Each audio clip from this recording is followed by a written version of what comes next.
estudios y parámetros básicos. En eso estábamos, entonces vamos a seguir con eso, por favor. Los estudios y parámetros básicos.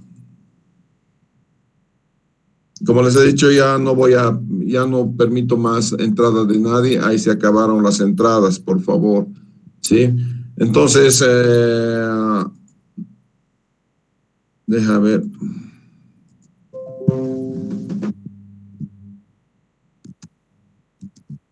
Estos son los parámetros básicos. Uno de los parámetros básicos es la población. Ya estábamos viendo la población. Hemos visto entonces la tasa de natalidad, la tasa de mortalidad, la tasa de migración. Los tres, entonces, estos hechos demográficos son los tres que te permiten, entonces, saber a qué tasa está creciendo la población, ¿no es cierto? ¿Cuáles son determinantes? Son el contexto económico, social, el geopolítico y el ambiental. Hemos dicho que algunas poblaciones, como por ejemplo la uruguaya, no tiene mucha gente joven. La canadiense tampoco tiene mucha gente joven.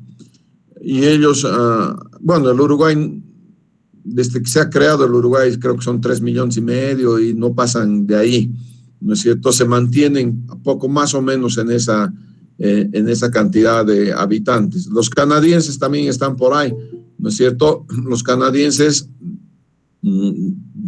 carecen, digamos, de una gran población femenina, y hasta que se inventen de mejor manera los niños in vitro, entonces mucha gente de la nuestra se va al Canadá, ¿no es cierto? Entonces hay un contexto en el cual nosotros vamos a definir. También el contexto tiene que ver con la clase social o la calidad social. Y hemos visto que muchas de nosotros proveemos de familias grandes. Antes eran las familias grandes, ahora las familias cada vez son más pequeñas. Las condiciones de vida y empleo son determinantes en cuanto hace a la población, ¿no es cierto? Estas condiciones de vida. Obviamente, si tienes mejores condiciones de vida, no sé si vas a tender a tener más o menos hijos. Normalmente, las condiciones de vida vienen con una planificación familiar propia, no una planificación familiar del Estado. Las planificaciones familiares del Estado no corresponden al Estado boliviano, al Estado chino quizás, donde han querido, que se llama, controlar la explosión poblacional, porque el Estado chino ya no tiene más, ya no tiene cómo abastecer, digamos, los alimentos. China es todo un continente, básicamente, ¿no es cierto?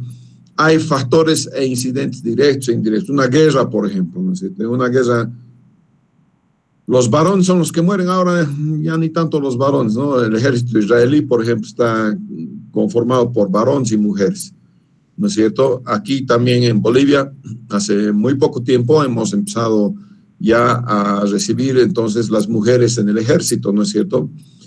Pero, digamos, hasta no hace mucho, una guerra determinaba entonces que los varones eran extinguidos casi, ¿no es cierto?, en su totalidad, pero bueno, ellos eran los que iban a guerra, ¿no es cierto? Entonces son factores directos, ¿no es cierto? Hay otros factores incidentes también directos, el trabajo, bueno, ya los he dicho, ¿no? El trabajo y demás cosas.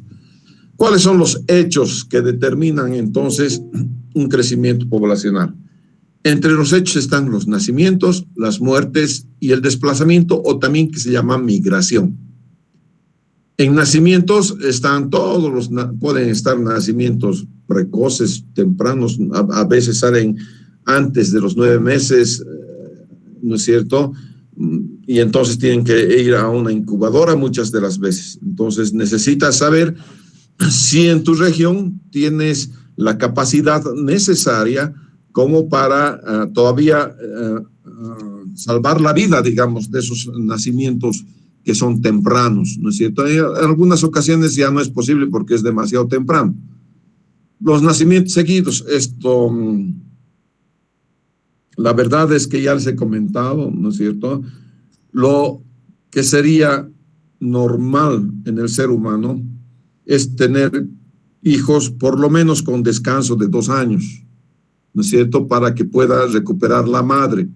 Los hijos seguidos no son muy buena noticia para la mamá. 20.000 hijos tampoco, ¿no es cierto?, los numerosos hijos. Antes las familias eran numerosísimas, familias de 10, 11, 12, 13 hijos, ¿no es cierto? Entonces cada vez más la salud de la madre va disminuyendo en tanto y cuanto tengan demasiados hijos, ¿no es cierto? Hay hijos que también son tardíos, nacimientos tardíos. Esto es un problema. En realidad solamente sucede cuando no está la madre, no está con controles regulares en cuanto hace al crecimiento fetal, ¿no es cierto? Si la madre está con control médico, entonces no deja el médico que sea demasiado tardío, que puede incluso ocasionar la muerte del feto, ¿no es cierto? Lo que hace es hacer una cesárea y entonces con la cesárea trae ese hijo que no está queriendo nacer o no se ha acomodado para nacer. En fin, hay diferentes que se llama diferentes circunstancias bajo las cuales entonces un hijo nace tardío, ¿de acuerdo? Eso es también cosa médica. Las muertes. Existen muertes que son infantiles. Hay una tasa de mortalidad entonces que son las muertes infantiles. Creo que es hasta el 1er año de edad, ya, si mal no recuerdo. Si ha muerto hasta el 1er año de edad, entonces es parte de la tasa de mortalidad infantil. Y lo más triste es si habría una muerte materna, ¿no es cierto? Antes ocurría con mucha facilidad, ni siquiera con mucha asiduidad, una muerte materna. Hoy en día no, si es que la madre está bien cuidada, tiene cuidados médicos, entonces la muerte materna es cada vez más difícil. No es imposible, ¿no es cierto? No es imposible. Hay muertes maternas. Es una gran desgracia que haya una muerte materna, ¿no es cierto? Y luego están los desplazamientos o las migraciones, ¿no? Hay desplazamientos rurales, hay desplazamientos urbanos, ¿no es cierto? Entonces, hay migración interna y hay migración externa. Hoy en día tenemos una cierta tasa de migración externa, ¿no es cierto? Se nos han venido muchos venezolanos, digamos, ¿no es cierto? Entonces, esa es una tasa de migración externa, ¿no es cierto? A las ciudades vienen y los del campo vienen a las ciudades y pueblan lo que se llama el cinturón periurbano.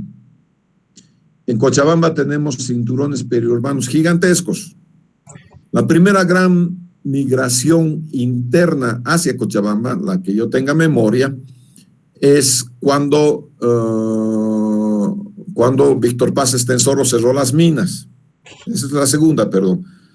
Cerró las minas y entonces gran cantidad de familias mineras vinieron a asentarse a la ciudad de Cochabamba. Ahí tenemos los barrios mineros, Colquiri, ¿no es cierto? Sebastián Pagador.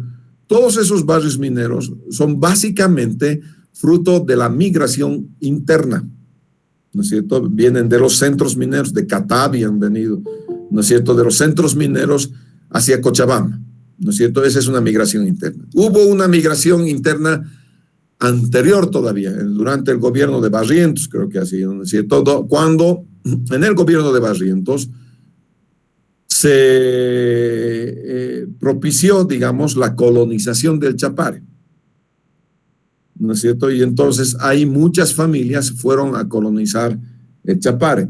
Yo hasta hace un poco tiempo he tenido una propiedad en el Chapare con algunos amigos y hemos introducido lo que es que se llama la siembra y cría de pescado, Pacu Tambaqui. Casi hemos sido los primeros y hemos diseminado el conocimiento hacia los demás compañeros. Mi sindicato tenía 37 personas, es decir, dueños, porque se organizan por sindicatos en el Chapare, ¿no es cierto? Pero de las 37 personas, casi 35 eran mineros, eran provenientes de Oruro o provenientes de Potosí. De ahí el modo de agruparse que tienen en el Chapare no es un modo nuevo, es un modo que ya lo tenían en las minas. En las minas siempre han estado organizados, digamos, en cuanto a los sindicatos. De ahí que también en el Chapare se organizan por sindicatos, ¿no es cierto? Y esos sindicatos, la gran mayoría, son sindicatos mineros, básicamente. No es una población, digamos, original. No es una población que estaba en el Chapare originalmente. Es más bien una población fruto de colonización, ¿no es cierto? De hecho, el programa que los ha llevado al Chapare se llamaba colonización. Ellos son colonos, son colonizadores. Algunas veces tendemos a olvidar la historia de Bolivia, ¿no es cierto? Pero ha habido una gran colonización del Chapare. Esa colonización ha sido desde principalmente los sindicatos mineros que han ido a cultivar coca. En principio no era para cultivar coca, era para hacer frutas, bananas, en fin, todas esas cosas. Entonces, vean ustedes entonces que la historia en migración, pueden haber entonces migraciones internas y pueden haber migraciones externas también. Dentro de los fenómenos que suceden para el crecimiento poblacional, ¿no es cierto?, tenemos el tamaño inicial de población. El tamaño inicial de población normalmente viene dado por los censos. Entonces, el censo te dice de qué tamaño es una población en determinada época. Nosotros hemos tenido censos, varios censos, ¿no es cierto? Y deberíamos tener cada 10 años un censo. El censo, como les he dicho ya en la anterior clase, permite planificar el desarrollo de Bolivia. En vez de estar gastando en elecciones 20 veces, deberíamos estar gastando por lo menos una en censo para planificar el desarrollo de nuestro país. Ahí los estadistas nos dirían entonces qué cosa estamos necesitando para desarrollar nuestro país. El censo es clave para el desarrollo. El censo no es para cobrarte impuestos, ¿no es cierto? El censo te permite decir, te permite especificar, identificar en qué áreas, en qué geografía necesita nuestro país desarrollarse en determinadas cosas. Una buena cosa, por ejemplo, hubiese sido saber qué áreas de nuestro país cuentan o no con acceso a Internet.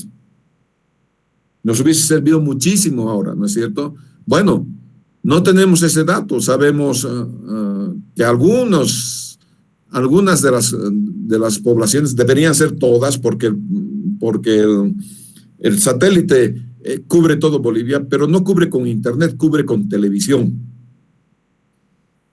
Entonces, también de los gobernantes, de los que planifican el desarrollo del país, es necesario entonces conseguir, digamos, una buena planificación y hacia dónde vamos, cómo vamos, quo vadis se llama en latín, hacia dónde quieres ir como Estado boliviano. Si seguramente antes de lanzar el satélite Tupac Katari, alguien hubiese dicho, vamos a necesitarlo para cobertura de Internet, estaríamos felices ahorita. Pero no tenemos cobertura de Internet, tengo entendido que solamente es cobertura de televisión, que es bueno también, no es malo. Si la televisión fuese utilizada no con fines políticos, sino con fines de comunicación. Ahora podemos hacer, digamos, cursos virtuales, como se está haciendo. Por ejemplo, el ministerio ha lanzado últimamente un curso virtual preuniversitario. Ese curso virtual preuniversitario es a través de la televisión boliviana, ¿no es cierto? Entonces, es cuestión de utilizar los medios que tenemos para promover el desarrollo de nuestro país. La mortalidad depende de un fenómeno estructural y ese fenómeno estructural se llama salud. Depende cómo estamos en salud. Hemos tenido un gran crecimiento de salud, ¿no es cierto? Antes solamente había Hospital Viedma y postas sanitarias. Hoy en día no. Hoy en día tenemos hospitales de primer nivel, hospitales de segundo nivel y hospitales de tercer nivel. ¿Que son insuficientes? Sí son insuficientes. ¿Que hemos desarrollado o no hemos desarrollado de manera suficiente esto? La pandemia nos ha mostrado que infelizmente no hemos desarrollado lo suficiente. Lo que hemos hecho ha sido, digamos, un buen avance.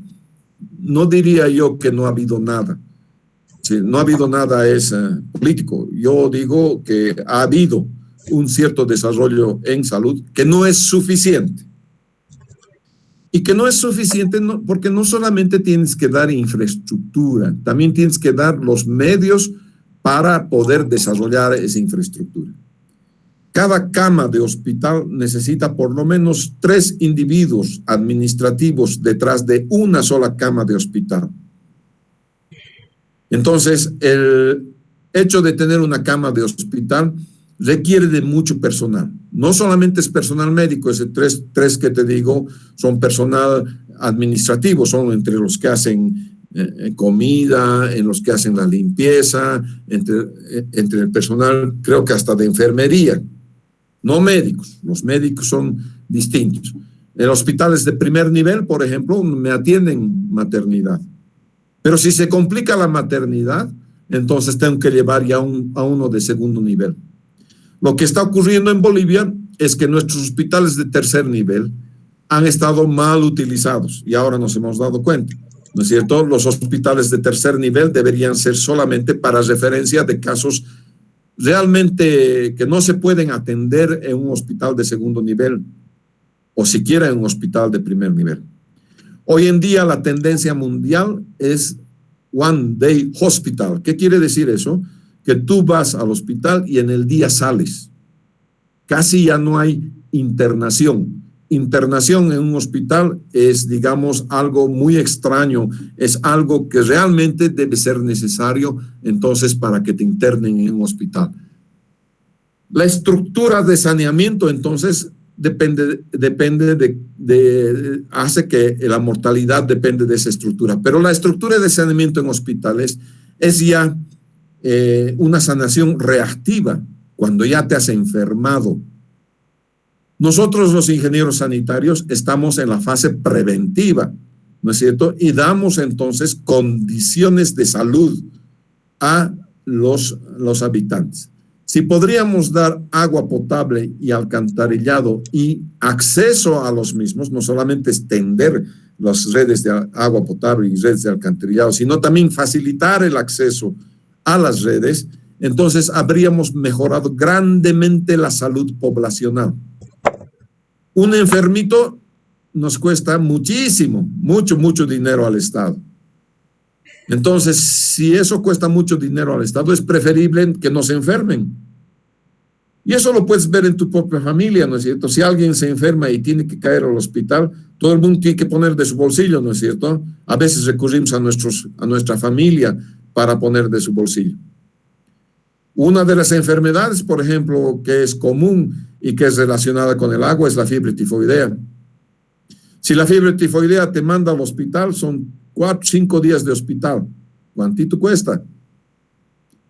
Es preferible dar agua de buena calidad, ¿no es cierto? Y que tenga salud. El agua, como les he dicho la anterior vez, es alimento. Ya no puedo tomar el agua como si fuese un bien renovable. Eso no es ya más. Es un alimento, ¿no es cierto? Entonces, todos estos son los fenómenos que se presentan cuando estoy haciendo crecimientos poblacionales. ¿Cuáles son las consecuencias? Tienes consecuencias directas, claro. Si tu tasa de fecundidad es más que la tasa de mortalidad, tu crecimiento es positivo. Pero si se mueren más de los que nacen, tu crecimiento vegetativo, entre estos dos está el crecimiento vegetativo, es negativo. Si tu tasa de los que se van en migración es más grande que la inmigración, esta tasa migratoria es negativa y puede influenciar la tasa total.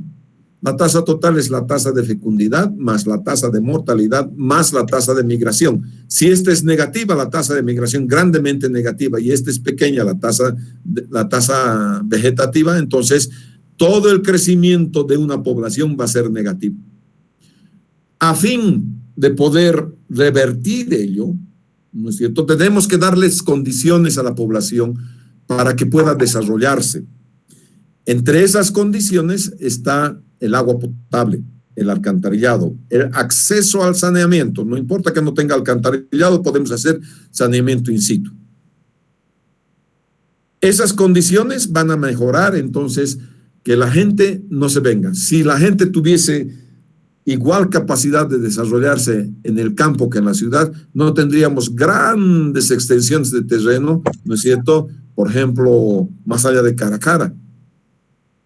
Es esa migración rural que tenemos que pretende encontrar un mejor futuro en la ciudad. A veces eso no es cierto. A veces esa es una desgracia porque en el campo están mejor que en la ciudad. Al menos en el campo tienen comida. Otra de las consecuencias es diferencias y desigualdades en la calidad de vida. No es lo mismo el individuo que tiene en su cañería agua a 20 centavos de dólar que un individuo que tenga que pagar $1 por cada metro cúbico. No es lo mismo el que recibe en Turril que el que recibe agua en cañería. Cada vez que me hablan de agua potable, yo les digo, si sale la gente a protestar, yo no me hago problemas. Ese es un problema de planificación del Estado o podrá ser también un problema económico del Estado. Pero la verdad es que si la gente sale a protestar porque no tiene agua y no tiene salud, tiene mi apoyo. Sobre todo si no tienes agua. No puede ser que la gente pobre pague $1 por metro cúbico y la gente de más acomodada, la súper más acomodada, pague 25 centavos de dólar el metro cúbico, y con esa agua de 25 centavos de dólar el metro cúbico, qué sé yo, limpia sus autos, toditos sus autos, sin además ahorrar, no agarra ni balde ni nada, simplemente deja abierta la manguera porque puede pagar. Esa es una desigualdad en salud. Y esa es una desigualdad que el Estado tiene que planificar para que no haya tal desigualdad. El Estado puede hacer, ¿no es cierto? Entonces, por ejemplo, un buen programa de los candidatos, de los 8, o no, ya no hay 8, creo que hay 7 nomás ya, debería estar focalizado en cómo vamos a tener salud. La salud preventiva, que es ingeniería sanitaria, y la salud curativa, que es medicina y hospitales. Para no tener tanto a medicina y tanto hospital como ahora estamos requiriendo, prefiero venir a la medicina preventiva, que somos los ingenieros sanitarios. Entonces, brindar en el área de estudio mejores condiciones sanitarias, ¿no es cierto? Brindar educación, que el riego de plantas de tallo corto no sea pues con aguas no tratadas, que sea con aguas tratadas, que nosotros podamos calificar ese producto que viene del campo como agua sanitariamente inocua, que puedes tú alimentarte de una lechuga, de unas cosas que tú sabes que no te van a contagiar. Por ahora, ¿no es cierto?, cuando vamos al mercado, preferimos las lechugas hidropónicas. A veces nos ponen una bolsita nomás y nos dicen que son hidropónicas.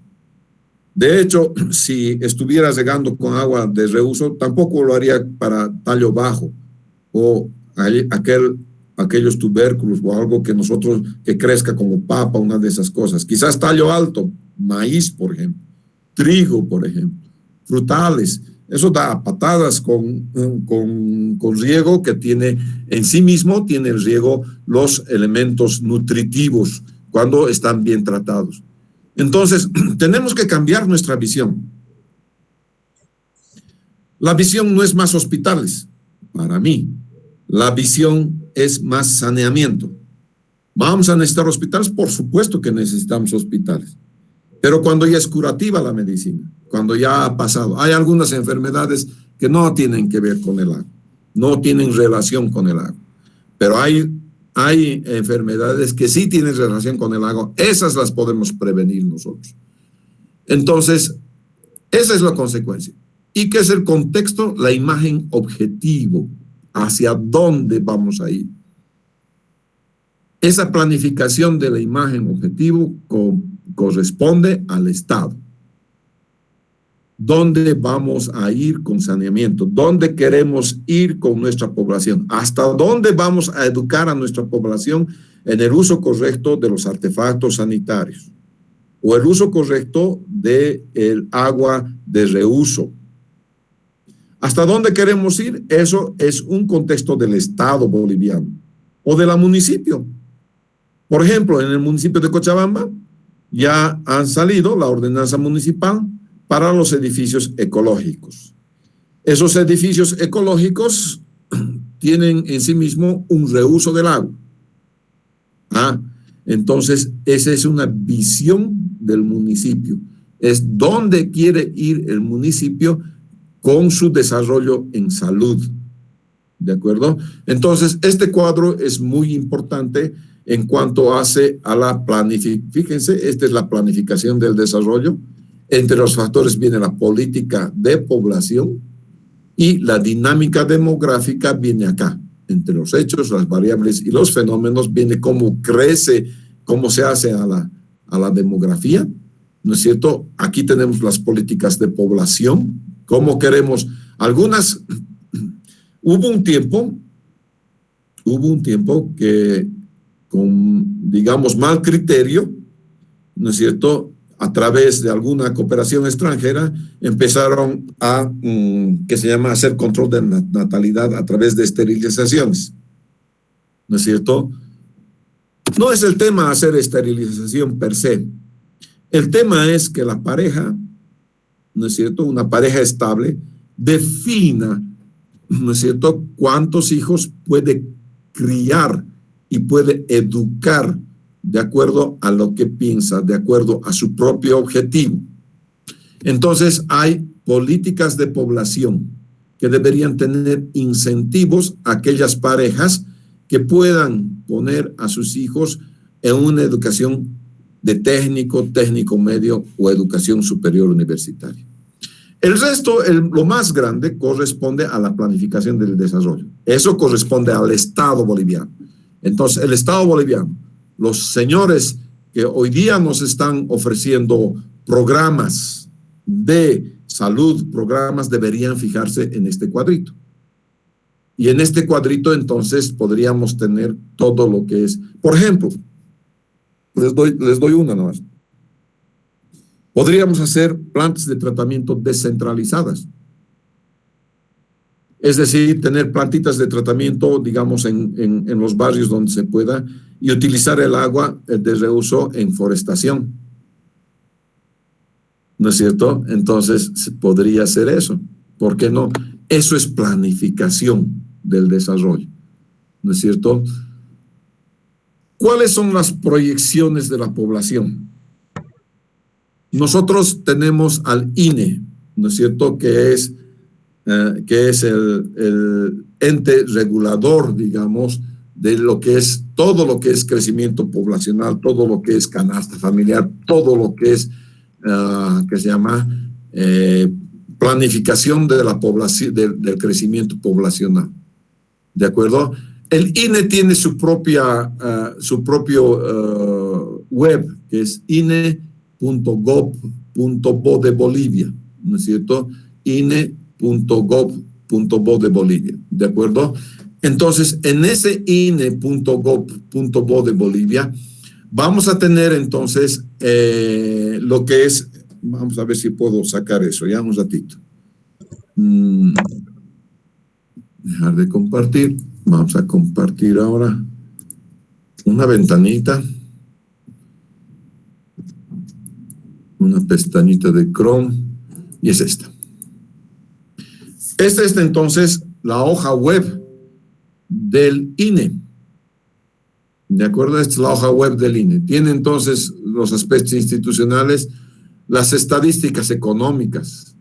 Aquí tenemos todo. ¿Cuáles son los servicios básicos, la agropecuaria, el transporte? Todo. Tenemos esto por región, las cuentas nacionales, y por municipio. En realidad tenemos más que por municipio, por áreas censales. Tenemos las estadísticas sociales que es empleo, fíjense. Tenemos la última encuesta trimestral de empleo, que es del 2010, por lo visto. Pobreza, población, salud, seguridad social, educación, vivienda y servicios básicos, participación política, seguridad ciudadana, género y derechos humanos. Y tenemos los censos y los bancos de datos, como ustedes están pudiendo ver. Entonces, puedo ya hacer las consultas por municipio, ¿no es cierto? O puedo entrar al sistema de información geográfica del INE. Es interesante entrar a este sistema de información geográfica del INE, ¿no es cierto? Porque aquí es el CIGED. En el CIGED yo puedo, viene por píxeles el CIGED. Y el CIGED yo puedo entonces poner puntitos en los píxeles, ¿no es cierto?, para saber la población de una determinada área censal. Aquí viene con su manual, aquí está el manual, ¿no es cierto? Este es el manual en Adobe Flash Player, ¿no es cierto? Viene todos los que son los datos de dónde quieres. Quieres un área manzanada normalmente, ¿de dónde? De Cochabamba, ¿no es cierto? Y puedes tener Open Layers. Entonces, en Cochabamba tú puedes agarrar y puedes, fíjate, está cargando, ¿no es cierto? Y puedes, todos esos pixelitos son las... No se está viendo la pantalla del CIGED, seguimos en la... ya, está bien. Ya, le doy. Un cachito ya.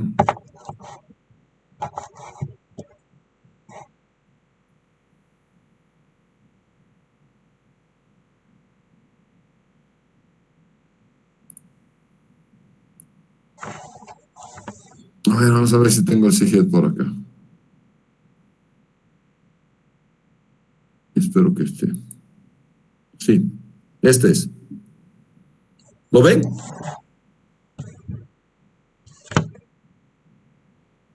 ¿Ven entonces el CIGED? Sí. Ya. Entonces, el CIGED te permite, cada una de estas cositas tiene datos censales, cada unito. Ya, cada unito de esas cositas tiene datos censales, del último censo. Entonces, tú puedes hacer clic, cerrar todo, digamos aquí, cerrar píxeles, y en esos píxeles vas a tener los datos, ¿no es cierto?, necesarios para tu población. Que se llama María René y Denis, les voy a dar el área, por ejemplo, de... ahorita me acaban de mandar un área para La Paz, que es Ovejuyo. A ver si me pueden ustedes sacar cuánto es la población de Ovejuyo, de esa parte. Entonces, yo les voy a dar un área, ¿no es cierto?, en el INE, ¿no es cierto?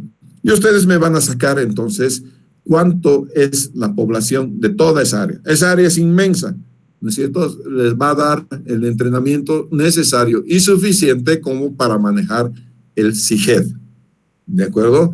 Entonces, una de las primeras cosas es siempre conocer cómo vamos a hacer, cómo vamos a tener el CIGED, cómo vamos a manejar el CIGED, ¿ya?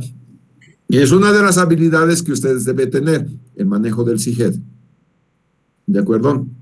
Entonces, cada uno de estos es un área censal. No confundan un área censal con un área de votación. No es lo mismo. No se superponen las áreas por las cuales votamos, que se llaman circunscripciones, ¿no es cierto?, a las áreas censales. ¿No es cierto? Aquí tengo Tiquipaya, ¿no es cierto? El área de Tiquipaya. Aquí tengo todo lo que es Tiquipaya. Miren, tengo los suficientes datos de Tiquipaya, entonces. Depende, entonces, cómo estoy queriendo yo encontrar mis datos. ¿De acuerdo? Aquí tengo, qué sé yo, la ciudad de Cochabamba.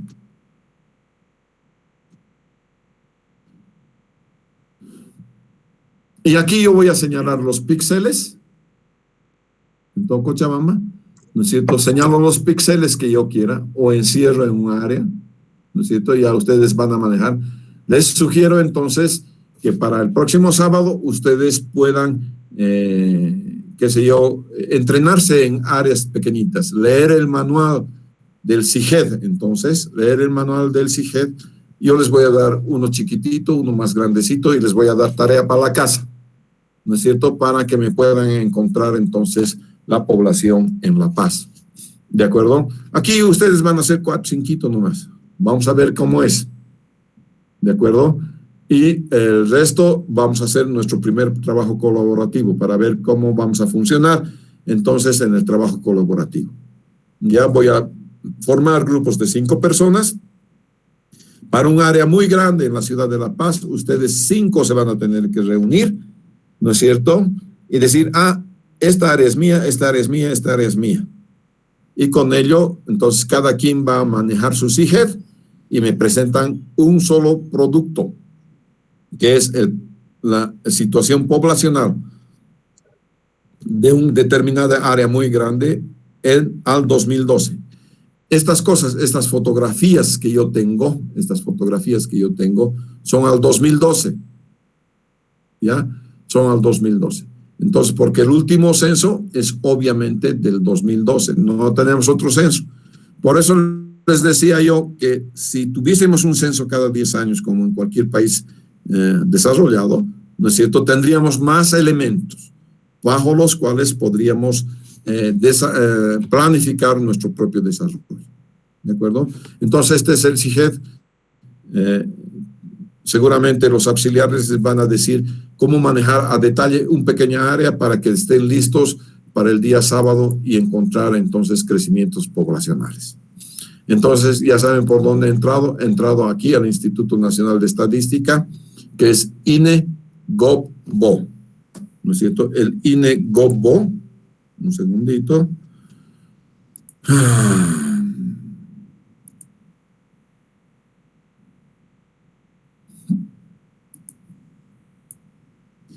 Aquí he entrado, es el INE-GovBo, ¿no es cierto? Del INE-GovBo he venido a censo, he venido a con el sistema de base de datos, sistema SIG. Y el sistema SIG me ha llevado al CIGED. Claro, SIG es de sistemas de información geográficas y ED de estadísticas demográficas. Sistema de información geográfica, ED de estadísticas demográficas, CIGED, ¿no es cierto? Entonces, pueden ver eso. También pueden ver consulta por municipios.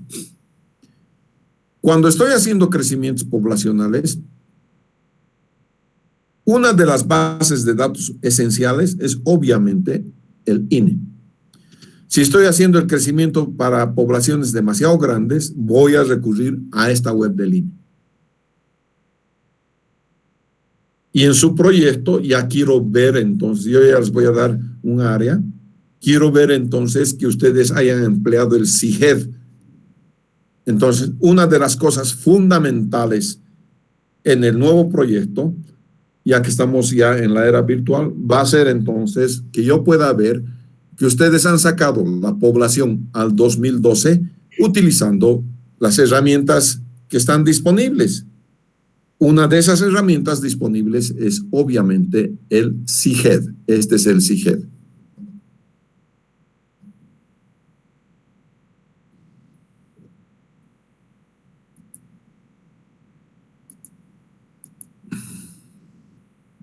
Una vez que has encontrado el CIGED, ¿no es cierto?, y tienes la población, la fotografía del crecimiento al 2012, tienes que extrapolar tu población, ¿no es cierto?, a la población actual, en este caso 2020. Y lo haces normalmente, ¿no es cierto?, por el método exponencial, que es el método del INE. Hay varios métodos entonces. Veamos esos varios métodos.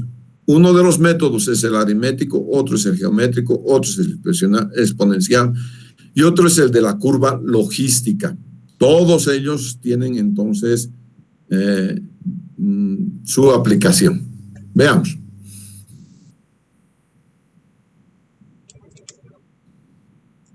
Este es el crecimiento poblacional que utiliza el INE.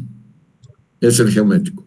El aritmético simplemente es una tasa aritmética que depende del año y nada más y una población inicial. Luego tienes el geométrico, ya tiene a la potencia, ¿no es cierto? Y tienes el exponencial, que es el método que es el INE. El geométrico y el exponencial son similares, por favor. Y luego tienes la curva logística. En realidad, para mí, existen tres métodos. Uno es el aritmético, otro es el exponencial del INE, que es casi idéntico al geométrico, y la otra es la curva logística. La curva logística tiene esta expresión, ¿no es cierto? Y obviamente tienen sus aplicaciones. Normalmente el crecimiento aritmético lo hago en poblaciones pequeñitas, el exponencial en poblaciones grandes, como las que les voy a dar de ejemplo el día sábado, ¿no es cierto? Para ustedes ya tienen que estar duchos en el manejo del SIGED para el día sábado, para la clase práctica. Y luego tienes la curva logística. Esta curva logística es cuando ya tengo una cierta saturación. Por ejemplo, una zona saturada en Cochabamba vendría a ser la cancha, ¿no es cierto? Ya no hay donde poner casas. ¿Ya? Entonces, ahí se ha saturado la población. Casi entonces han llegado a lo que sería el tope del crecimiento. ¿Ya? Entonces, hasta ahí vamos a ver todo lo que es población. ¿De acuerdo? Muy bien, señores. Hasta aquí tienen la clase de hoy. Resumiendo, ¿qué quiero que se haga? Quiero que manejen bien el SIGED. El día sábado vamos a hacer un ejercicio del SIGED y vamos a extrapolar una población pequeñita. Y de ahí yo les voy a dejar un área grande para hacer el trabajo colaborativo. Entonces, en este trabajo colaborativo yo voy a hacer los grupos. ¿De acuerdo? Y van a entrenarse entonces a lo que es trabajo colaborativo. El trabajo colaborativo que voy a dejar no tiene calificación, solo tiene participación. Y ya saben que yo puedo verificar cuánto han participado. El que no ha participado ya no es mi alumno. ¿Me están oyendo bien? Todo el reglamento universitario dice que tú puedes atender las clases teóricas, si quieres sí, si no quieres también. Las clases prácticas son obligatorias, dice eso el estatuto. Por lo tanto, cuando yo deje un área para que ustedes puedan manejarse en ella, voy a exigir de que todos participen. Muchas gracias, señores. Buenos días.